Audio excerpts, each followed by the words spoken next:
Minister's questions, may I extend a warm welcome to the Speaker of the House of Representatives of Trinidad and Tobago and his delegation, who are in the gallery today. We now come to questions to the Prime Minister. Dr Al Pinkerton. Question number one, Mr. Speaker. Prime Minister. Thank you, Mr. Speaker. Our thoughts, I'm sure the thoughts of the whole House, are with the people of Venezuela. The scenes of destruction are simply harrowing. Mr. Speaker, we've committed humanitarian funding, deployed expert search and rescue teams, and I can announce today that we will match public donations up to £2 million on aid. Mr. Speaker, in an increasingly dangerous and volatile world, our defence investment plan commits more to investment on our armed forces. It delivers the modern kit and capabilities our personnel need to keep us safe, meaning we buy British to create jobs here at home and strengthen our international leadership. Mr. Speaker, Sunday marks the 78th birthday of the NHS, and I'm pleased that under this government waiting lists are down, A&E waits are shorter, and we have the shortest cancer diagnosis times on record. I also welcome the agreement reached with the resident doctors to end the strikes, so our full focus can be delivering further improvements for patients. Mr. Speaker, this morning I had meetings with ministerial colleagues and others. In addition to my duties in this House, I shall have further such meetings later today. Dr Al Pinkerton. Thank you, Mr. Speaker. Can I associate myself with both the condolences and also birthday good wishes to the NHS? Everyone in my constituency of Surrey Heath wants a new Frimley Park hospital, but the chosen site, the last remaining fragment of the ancient Frimley Common, is wholly inappropriate. It's inaccessible, behind multiple schools, and environmentally devastating. But worse, over recent weeks, I've received deeply troubling evidence that the preferred relocation site was known and being openly discussed by local political figures in 2023 before the official site selection process had even begun. The entirely reasonable conclusion, Mr. Speaker, is that this project has been compromised from the outset and the site predetermined. I think the Prime Minister would agree that this is no way to begin a multi-billion-pound public procurement process. So would the Prime Minister please step in? Would the Prime Minister please step in, commission an urgent independent review? I think the Prime Minister's got the question. Well, Mr. Speaker, his NHS Trust has identified their preferred site for the new Frimley Park Hospital, and detailed technical work can now start. And let's be frank about this hospital. The Tories promised 40 new hospitals with no funding and no delivery plan, and we've had to fix that. His hospital, thanks to Labour investment, is at the front of the queue. It will be one of the first in the country to be rebuilt. But his approach, Mr. Speaker, has been, on the one hand, to demand a new hospital and then oppose actually building it. He's urged his constituents to oppose it because, quote, this is his quote, "If the hospital goes ahead, there will be no golf course." So, Labour building new hospitals, he's standing up for golf courses. I can't think of anything more Lib Dem.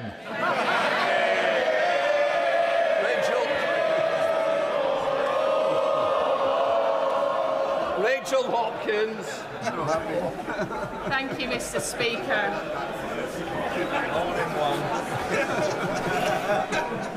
A good, safe and secure home is the foundation of everything, and access to a council home at social rent continues to be the biggest issue that my Luton South and South Bedfordshire constituents get in touch with me about.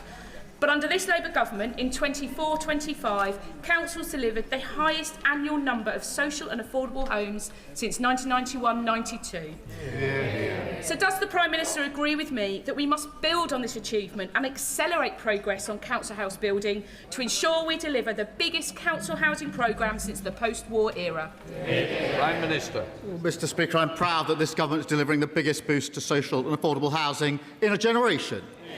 Backed by £39 billion, it means we're unleashing the biggest surge in council house building in over 30 years, and that includes 1,000 new social and affordable homes in Luton and Bedfordshire. And our social housing bill will reform right to buy to deliver even more social houses. A Labour government delivering the homes that we need. Leader of the Opposition, Kemi Bin. Thank you, Mr. Speaker. And can I associate myself and this side of the House with the Prime Minister's comments about Venezuela and also about the Lib Dems? Mr. Speaker. But seriously, Mr. Speaker, the Chief of Defence Staff made it known that the armed forces needed a minimum of £28 billion more to defend the country. Can the Prime Minister tell us why he thinks half that amount is enough? Prime Minister. Mr. Speaker, I'm very proud that this Labour government has delivered 2 major funding increases in just 2 years in government. The first, which was funded by overseas aid, took us to £270 billion over the spending review period. Mr. Speaker, that is a record. The Defence Investment Plan gives us capability we need for the future. That sets a new record, Mr. Speaker, of £300 billion over the next 4 years. That will be invested in drones and autonomous weapons, the largest ever investment, strengthening the UK's nuclear capability, upgrading our naval bases in the most significant way for 45 years, and confirming our commitment to the next generation of fighter jets. That is what is needed to keep our country safe. Mr. Speaker, he didn't say that it was enough, and that was a very long list of things that he's not yet paying for. It is not right and it is not fair, certainly not to our troops who put their lives on the line for all of us every single day. 3 weeks ago, Mr. Speaker, 3 weeks ago, the Defence Secretary resigned, saying, "I am being forced to make decisions that would increase the risk to personnel on operations and could make the country less safe." Since that letter, the Prime Minister has only increased spending by 0.01%. We can count, the generals can count, the Kremlin can count. His plan doesn't add up. How can the Prime Minister possibly stand there and say that this is enough? Prime Minister. Mr. Speaker, this is the most significant upgrade in defence spending since the 1980s. The Chief of the Defence Staff has been clear that the plan accelerates the transformation we need for our armed forces. The First Sea Lord, it funds the capability we need to fight and win. The Chief Air Staff strengthens our contribution to NATO, and she must have missed that yesterday the Secretary-General of NATO welcomed the plan. All people who know what's in the plan and welcome it. Contrast that, Mr. Speaker, with their record in government, because they hollowed out the armed forces. Their record is cutting defence spending. My record is raising it to £300 billion and rising. Their record is cutting frigates by a quarter, cutting mine hunters by a half, and leaving 47 of 49 defence programmes delayed or over budget. My record is the biggest boost to defence investment since the 1980s. Their record is missing army recruitment targets every year for 14 years. We've given our armed force the biggest pay rise for 20 years and increased defence funding by £15 billion a year. That's a record I'm proud to stand on. Mr. Speaker, the Chief of Defence Staff is an honourable man, and what he and the NATO Secretary-General have done is welcome the fact that a plan has been published. Just that it's been published. They've been waiting for over a year. Strategic Defence Review was last year. He is an honourable man, Mr. Speaker, who is having to make do with very little. The threat level has dramatically changed in the 2 years that the Prime Minister has been in office. Poland, since the Prime Minister took office, Poland has increased their funding to 4.8%.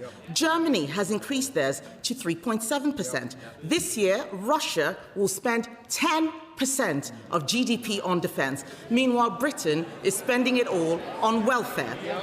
Even the limited plan that he has announced has completely unravelled because he hasn't found the money to pay for it. It is £5 billion short. We all know that he is leaving this mess to his successor. So can he confirm that the member for Makerfield has agreed to fund the shortfall? Prime Minister. Mr. Speaker, what they did was to cut defence spending. When they came into power, defence spending was 2.5%. What did they do? They cut it to 2.3%, a cut. But on welfare, what did they do? They put it up by £88 billion. So we'll take no lectures from them about either welfare or defence. This is £15 billion of new investment for defence, delivered outside of a budget, outside of a spending review. Mr. Speaker, that's about £1 billion a year over 4 years. Because of the decisions at the last budget, we've got headroom of £22 billion. That is precisely so we can take decisions like this. We delivered it outside a budget, outside a spending review. Just like we did with the special educational needs, outside a budget, outside a spending review. Just like the previous government did, Mr. Speaker, when they announced their 5-year NHS plan in 2018, outside a budget, outside a spending review. And what did they say when they were challenged about it, Mr. Speaker? I'll quote. We will be able to explain exactly where every penny is coming from, but we will do that in the budget. That was the former Health Secretary, then the Chancellor. When they published their Integrated Defence Review in 2020, what did they do? They set out the funding at the next spending review. So let's drop the faux outrage, focus on what matters, the biggest sustained increase for 40 years, the biggest increase for 45 years, providing what is needed to keep the country safe. Mr. Speaker, he says that he's delivering this outside the budget. That's right, it should have been in the last budget. The Strategic Defence Review was published last year. It should have been in the last budget, not the next budget. The intelligence assessment that he himself has said we have says there could be an attack on NATO by 2030. But this plan doesn't deliver until after that. £5 billion is missing from his plan. It also relies on £11 billion of unidentified savings. The plan has unravelled. It is a total dereliction of duty, and I'm not the only one who thinks so. The Times newspaper said today the Prime Minister's legacy... well, why don't we wait and see what they said? That the Prime Minister's legacy is betrayal, failure and vulnerability, and that's one of the nicer headlines. So I will ask again, because he didn't answer the question, Mr. Speaker, did the member for Makerfield know that he was going to have to find £5 billion for the Prime Minister's plan? Prime Minister. Mr. Speaker, when I became Prime Minister 2 years ago, this country spent £54 billion a year on defence. Because of the decisions we've taken, that will rise to £80 billion a year by 2029. That is a real terms increase of 27%, transforming our armed forces. And we're not going to take any lectures from the party opposite. They cut defence spending. They hollowed out the armed forces. That's what their Defence Secretary admitted that's what they did. They don't like it. They won't defend their record, Mr. Speaker, because they can't. They won't apologise for it, because they have to admit what we all know, it's a total failure. They just try to pretend the 14 years they were in power never really happened. We're in power, we've record investment in defence and security. I'm proud of this Labour government, and any Labour Prime Minister would stand behind this plan. It doesn't sound like he's told the member for Makerfield to find £5 billion. He says any Labour Prime Minister would stand behind this plan. Let me tell him what Lord Richard Dannett, the former head of the Army, said yesterday. He said the Prime Minister had chosen the cheap option and called the plan woefully inadequate. Let me tell him what General Sir Richard Barrons, one of the authors of his own Strategic Defence Review, said yesterday. We are simply not going to be ready to defend this country properly. That's what they're saying. The reason that he is in this mess is because he was too weak to cut welfare when he had the chance. There are only 3 ways, Mr. Speaker, to find the missing £5 billion. Increase borrowing, increase taxes, or cut welfare.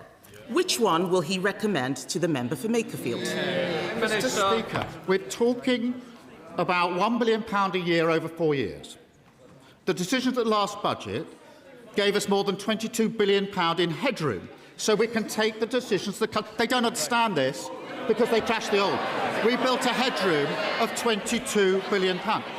The very reason for the headroom is to have the credibility to take decisions outside the budget and outside the spending review. They don't understand it because they lost control of the public finances. In addition to more on defence and security, we've taken control of the public finances. That's why you have headroom to take credible decisions like this. £1 billion a year over 4 years, headroom of £22 billion because of the decisions we took at the last budget, which allow us to take these decisions. Mr. Speaker, we understand it perfectly, and that's why, yes we do, that's why he is leaving and so is his Chancellor.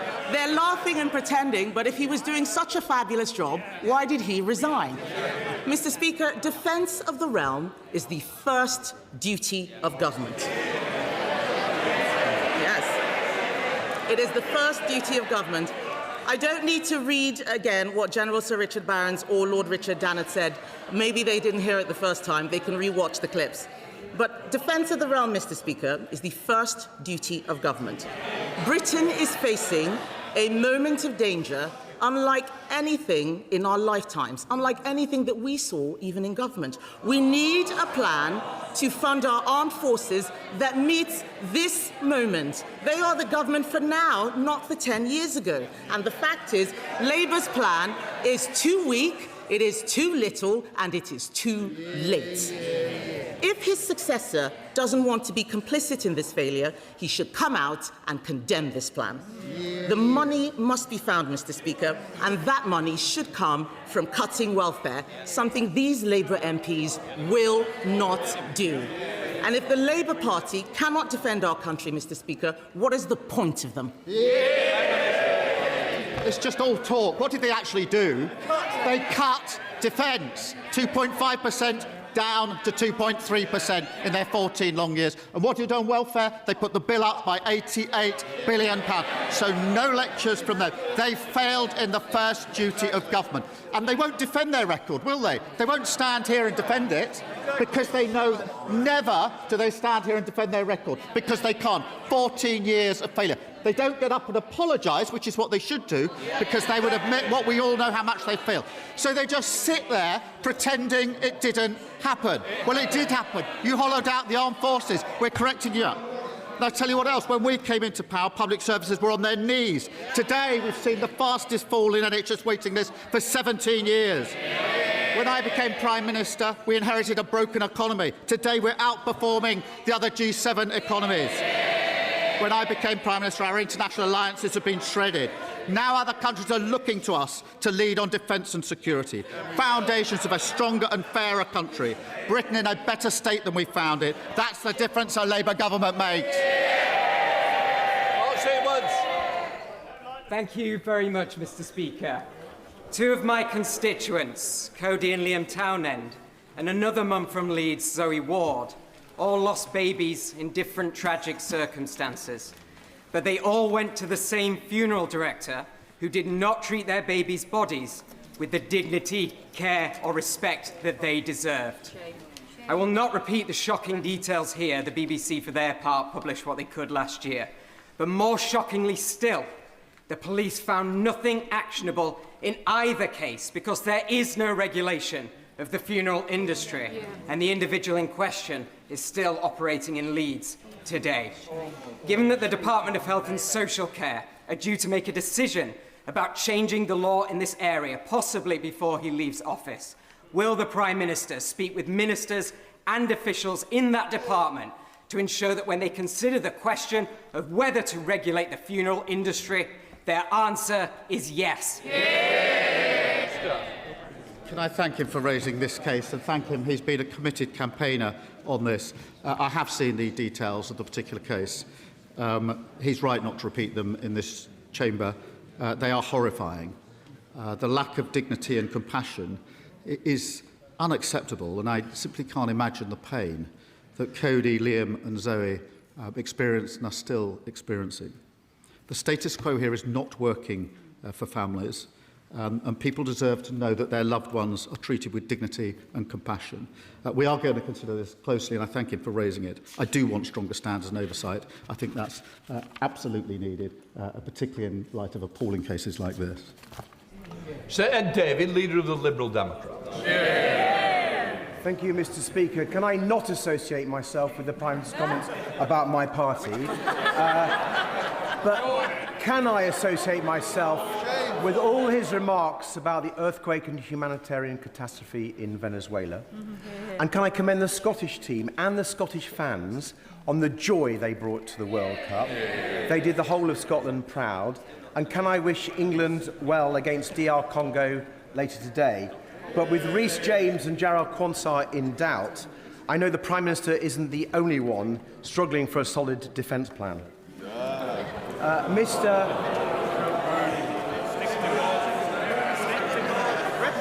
Mr. Speaker, the wars in Ukraine and Iran show us how seriously we must take the threat of missiles and drones hitting our country. Our national security requires the best possible missile defence system, including Royal Navy destroyers. But the funding in his plan for this falls dangerously short. Yet the Prime Minister has rejected our proposals for defence bonds, which were used in the past to rearm our country. So can the Prime Minister tell us why has he chosen to leave our country so vulnerable to missile attack? Prime Minister. Can I first join him on his comments about the Scotland team, the Scotland fans, and wish England well? I'm not sure about his gag. He was getting a bit better the other week, but he's gone back down. I'm afraid that one is a red card. But, Mr. Speaker, our defence investment plan gives our country what we need to fight now and into the future, the capability that's been assessed through the strategic review. Bonds, which we looked at very closely, are simply borrowing by another name, and we are already borrowing in a way which requires us to spend £1 in every 10 on servicing the interest on that. And I would gently point out, before he carries on with any criticism of our plan, that he sat in a cabinet that cut defence spending by 22%. The Prime Minister knows that our defence bonds are within his own fiscal rules, that he's had advice from his own team that he should adopt them, and I hope the Right Honourable Member for Makerfield will listen. But, Mr. Speaker, I have another concern that I think the Prime Minister will share. The rising tide of racist violence and hate that we're seeing in our country, and the way it's being incited and normalised, including, I'm afraid, by some members of this House. I was talking to a British friend of Indian ancestry who told me how reform activists came to her door and said that if they get into power, she and her family will have their passports seized and their citizenship revoked. Does the Prime Minister agree that racism has no place in our country? And will he join me in condemning anyone who is stoking it? Can I thank him for raising this? It is really important because our politics is becoming more diverse and racism and intolerance is permeating everywhere. And we have to deal with it because it's tearing our societies apart. It is keeping good people away from politics because they don't want to be involved in it. And it should be called out by every single person who's a politician at any level in this country. Mr. Speaker, I say this looking at the plaque to Joe Cox, and of course we've got David Amos behind me too. We had a Joe Cox 10-year reminder that it was 10 years ago, just a week or so ago, that we lost Joe. And I had a reception in Downing Street with her parents and other close friends and relatives of hers. We read out the words of Joe again. The very sad thing is, I was not able to say that in the 10 years since Joe's death, things have got better, because sadly, they've got worse. That's on us to fix, all of us to fix, every single member of this House, whatever their party in. And anybody who flames it should be absolutely ashamed of themselves. Mr. Speaker, can I associate myself with the comments of the Prime Minister about the legacy of Joe Cox? I know all of us in this place have been following the contest for number 10 quite closely in recent weeks, but amid the North versus South debate, I think it's about time we had someone from the Midlands who was ready to step into this important position for our country. So I'm delighted to say we have two fantastic Black Country lads, Jude Bellingham from Stourbridge and Morgan Rogers from Halesowen, who have both been doing us proud in the contested England number 10 role against our game for Congo this evening. So does the Prime Minister agree with me that we should congratulate England on their progress out of the group stage so far? And does he also agree with me that we need to do more to support Prime Minister? Well, I thought the next few weeks were about to get quite interesting, Mr. Speaker, but can I... Look, we do all wish England the best of luck this evening, and every time those players step on the pitch, they represent the talent, ambition and diversity of this country. We're proud to be supporting the next generation, investing £400 million into grassroots facilities and over £1 billion in school sports. And if Thomas Tuchel needs any advice on penalties, he should ask David Seaman, who slotted one past him just a few weeks ago. Dave Dugan. Thank you, Mr. Speaker.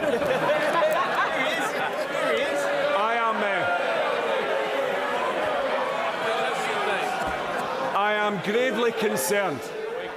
I am gravely concerned that time after time, this Prime Minister, in response to the abject and honest criticism of his defence investment plan, he cites recent trends in defence spending when he should be calibrating it against the chronic and very real threat that the people on these islands face.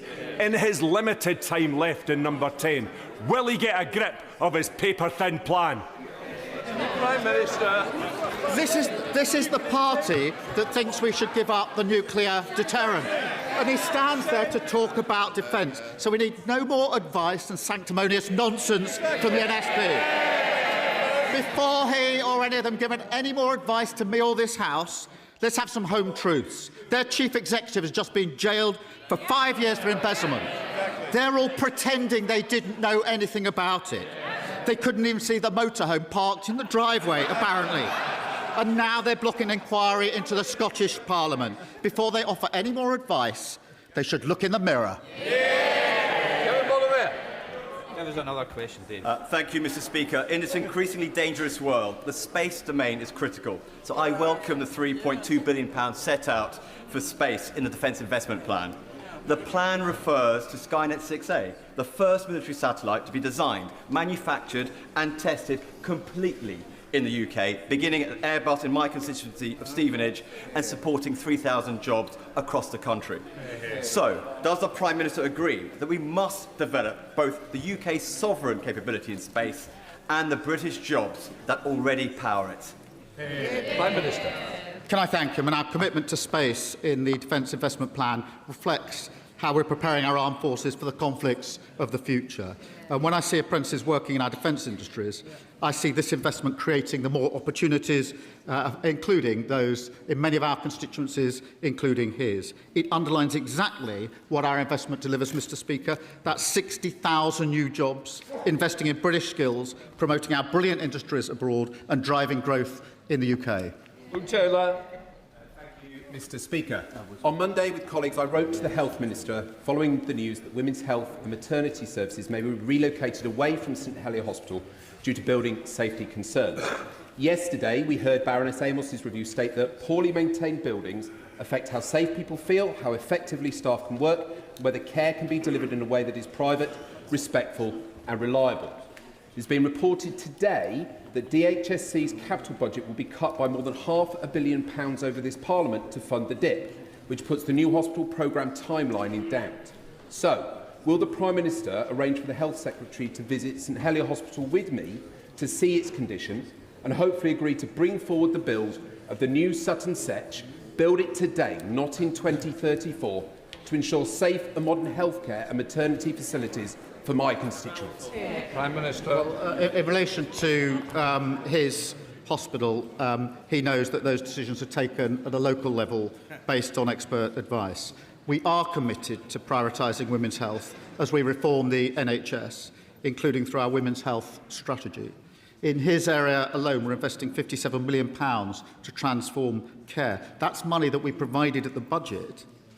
He actually voted against it, along with the rest of the Lib Dems at the budget. So they can't, on the one hand, complain about the lack of investment. Then we put the money forward, they vote against it. That, again, is very Lib Dem. Michelle Welsh. Thank you, Mr. Speaker. Mr. Speaker, the Donna Ockenden review and the Baroness Amos review has exposed some very uncomfortable truths. That justice is not brought about by a system, a law, a protocol, a regulatory authority or NHS England, but by bereaved and harmed families, having to speak up over and over again about the most horrific and traumatic experience of their lives just to be heard. So does the Prime Minister agree with me that the system is not only failing, but it is cruel? And if we are to restore public trust, then we must finally introduce Hillsborough law in full, so that families can get the justice and accountability they need and deserve. Can I thank her for raising this? Baroness Amos's findings show a deeply disturbing picture, deep fragmentation and an overly complex system. Women and families not being listened to, no proper accountability, and discrimination is driving inequalities in treatment and outcome. We will deliver the change that is needed. We will look at the urgent recommendations and deliver those of Baroness Amos as well as those of Donna Ockenden. And can I thank her for leading from the front as the first maternity advisor, working with families and the NHS to deliver safer, better care for every mother and baby. And can I say that I know her son Billy would be very proud of her. Sir Desmond Swing. Mr. Speaker, through omission or insufficient advice, injured veterans may fail to place their compensation in a trust within the 1 year allowed by universal credit. Can discretion be had in compassionate cases? Prime Minister. Well, I thank the right honourable gentleman. I'm enjoying our weekly exchanges. Every veteran who served in our country, and I thank him for raising this because it is a really important point, should be looked after and better able to access any compensation they're entitled to. We have dedicated pathways for veterans in every job centre to provide support with benefit claims and complex cases.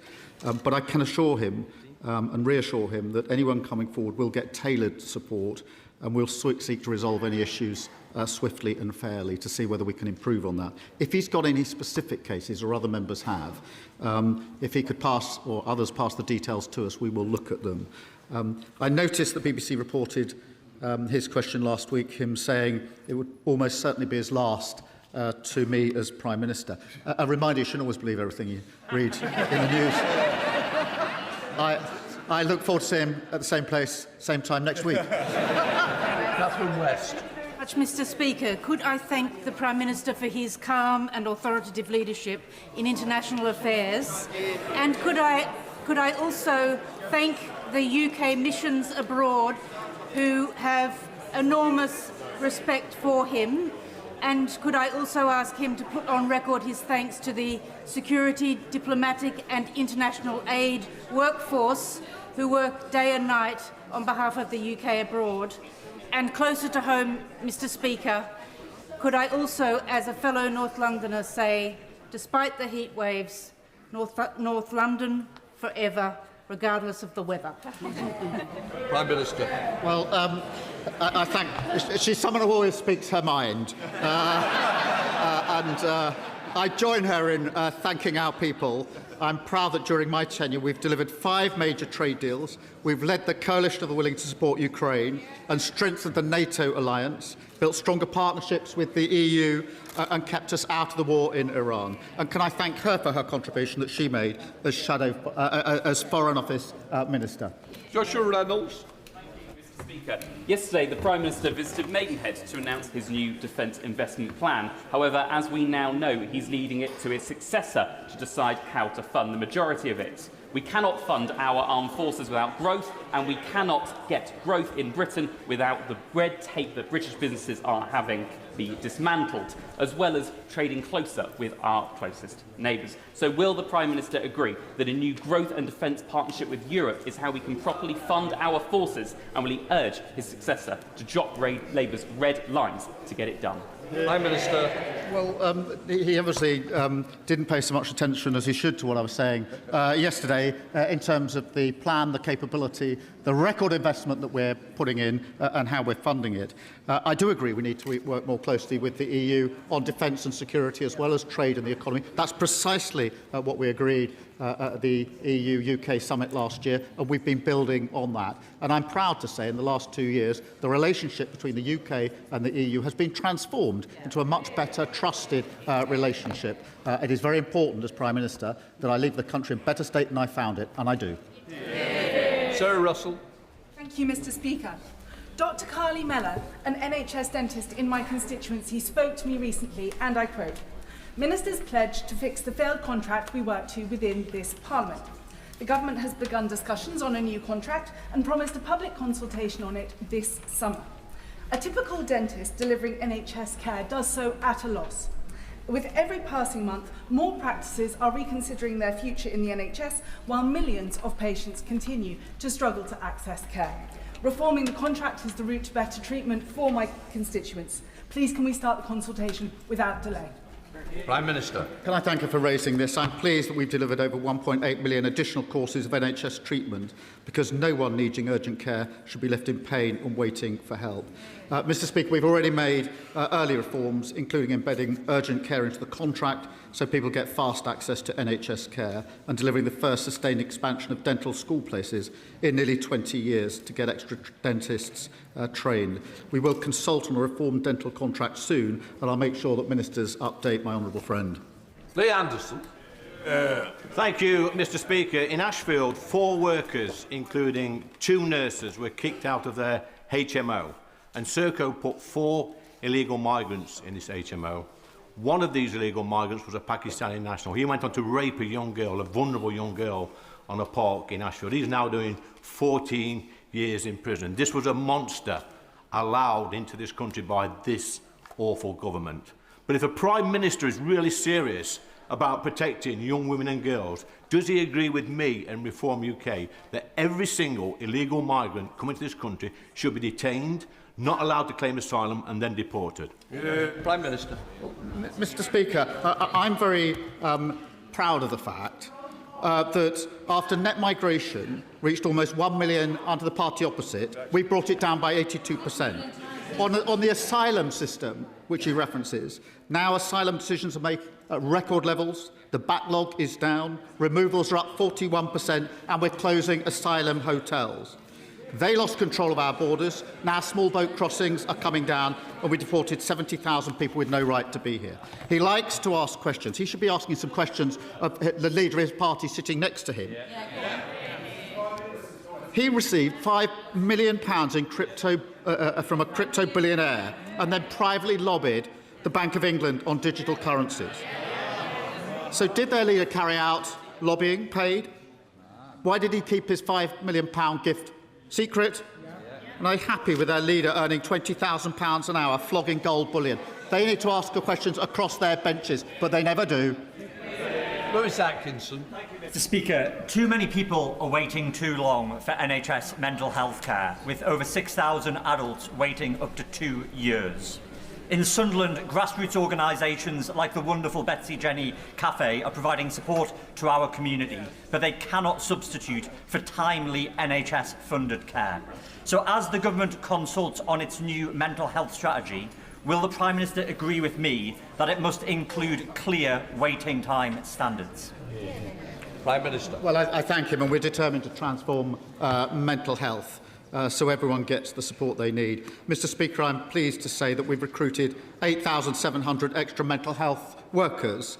We've opened the first of 6 24/7 neighbourhood mental health centres, and we're ensured that nearly 800,000 more children and young people have access to a mental health support team in their school or college. There is more to be done, but this is a real step forward. Cole Lockhart. Thank you, Mr Speaker. Last week in Northern Ireland, a former member of this House was convicted for the most horrific child sexual abuse against 2 girls. I want to commend the victims for their extraordinary bravery in coming forward. It was their courage secured a conviction, and I have no doubt that their resolve will help others find their voice. No matter an abuser's power or status, there can be no hiding place for someone who would take the safety or would steal the innocence of young children. Mr Speaker, thousands of vulnerable young women in Rotherham, Oldham and across the UK were subjected to organised child sexual abuse and exploitation. In many cases, it was Pakistani heritage grooming gangs responsible, while institutions looked the other way. Before leaving office, the Prime Minister has the ability and opportunity to leave a legacy. Will he ensure that the promised statutory rape gang inquiry is delivered so the truth can finally be told, and that those responsible are held to account, and that no child's safety is ever sacrificed ever again for racial sensitivities? Minister. Can I thank her for raising the case in Belfast that concluded last week, and, like her, salute the courage of the victims to come forward. It must have taken extraordinary courage. It does in every single one of these cases, but particularly when you've got powerful people and institutions, it takes even more courage to do so. And so we salute them for their own acts, but also because it will, I hope, have helped others to see that if you do come forward, you will be believed and justice can be done, notwithstanding the difficulties. On grooming, we have set up the inquiry, and it's very important it goes wherever the evidence should take it, and that's an absolute guiding principle of the inquiry. Final question, Alex Davis-Jones. Mr. Speaker, this afternoon we are joined in the gallery by Lisa Phillips, a British survivor of Jeffrey Epstein's horrific and despicable trafficking and abuse. Lisa's bravery is to be commended, and her determination for justice and accountability on behalf of all UK survivors should be put on record. And I want to place on record my thanks to you, Mr. Speaker, for meeting with Lisa this week. Your solidarity means more than you will ever know. So in that vein, will the Prime Minister please commit to meet with Lisa and the other British survivors and commit to what is needed, a full public inquiry, so we can have the truth, justice and accountability. Prime Minister. Can I thank you for raising this really important issue and drawing it to the House's attention? And I'm glad that we're joined in the gallery today. It is really important that we keep our focus on violence against women and girls, and I'll make sure the meetings she requested are set up. That completes Prime Minister's questions. Let the front bench change over.